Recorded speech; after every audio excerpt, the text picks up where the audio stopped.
আসসালামু আলাইকুম রহমতুল্লাহ। আমার সামনে যে দেখতেছেন এটা হচ্ছে পালং শাক।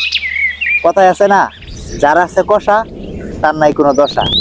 এই পালং শাকের ভিতরে আয়রন থাকে প্রচুর পরিমাণে। এই আয়রনের ফলে কি হয়? আয়রনের ফলে আপনার রক্ত শূন্যতা ঘাটতি পূরণ হবে, পেটের পায়খানা নরম হয়। সকলের বিশ্বাস যে এই শাকের মধ্যে, গাছের মধ্যে বিভিন্ন প্রকার ঔষধি গুণাগুণ আছে।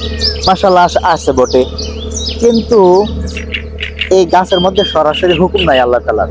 একটা ঘটনা মনে পড়ে গেল, সেটা হচ্ছে মুসা আল্লাহ সাল্লামের জামানায় মুসা আল্লাহ সাল্লাম আল্লাহ তাআলার কাছে বলতেছিল যে আল্লাহ, আমার তো পেটের মধ্যে ব্যথা হয়েছে, এখন কি করা যায়? যে অমুক গাছের পাতা খাও।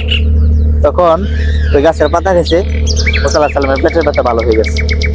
আরেকদিন কি করছে, আবার পেটের মধ্যে ব্যথা হয়েছে, আবার ওই গাছের পাতা যায় খাইছে, তখন পেটের ব্যথা তো আরো বাড়ছে। তখন আল্লাহ তাআলা কাছে বলতেছে, আল্লাহ, ওই দিন যে গাছের পাতা খাইছিলাম পেটের ব্যথা ভালো হয়েছে, আজকে তো দেখি পেটের ব্যথা আরো বাড়ছে, কারণ কি?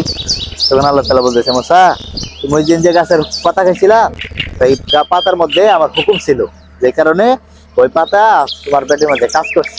আজকে যে খাইছো, আমাকে জিজ্ঞাসা করো নাই, গাছের মধ্যে আমার হুকুম ছিল না, এই কারণে গাছ কাজ করে নাই। এই ঘটনার সারমর্ম হচ্ছে যে আমরা যে বিশ্বাস করি যে গাছের ক্ষমতা আছে, আসলে কিন্তু গাছের ক্ষমতা নাই, আল্লাহ তাআলা হুকুমে গাছ কাজ করে। এই জন্য এটা বিশ্বাস করা জরুরি যে গাছের কোনো ক্ষমতা নাই, ঔষধের ক্ষমতায় রোগ ভালো করার জন্য একমাত্র আল্লাহ তাআলার হুকুমে রোগ ভালো হয়।